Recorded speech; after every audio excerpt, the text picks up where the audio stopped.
Welcome. Today, we will briefly explain the law of murder under the Pakistan Penal Code, 1860. What is murder?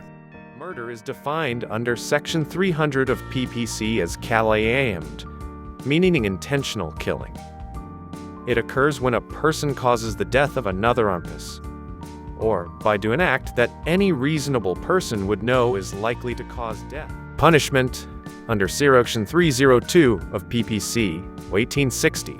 First, Qisas, death penalty demanded by the legal heirs of the victim. Second is blood money paid to the heirs if they choose to forgive. Third is a discretionary punishment. If the case does not fall under Qisas or Diyat, the court may award death or imprisonment for life as a ta'zir punishment. This usually happens when the heirs pardon the accused, but the state still exercises its right to punish. Key to prove. For a murder conviction, 4 things must be proved.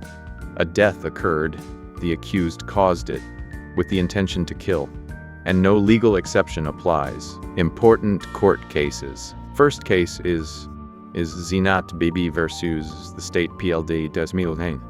The Supreme Court held that intention must be proved beyond reasonable doubt. Motive alone is never enough. The second highlighted case is the Muhammad Mansha versus the state SCMR 772. The court ruled that even if heirs pardon the accused and accept diyat, the state may still punish under ta'zir. Conclusion: Section 300 defines murder.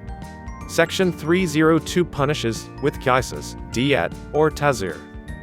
Prosecution must prove 4 elements, and courts always demand proof beyond reasonable doubt. Thank you for listening and watching. This was a quick legal overview of the law of murder under PPC 1860.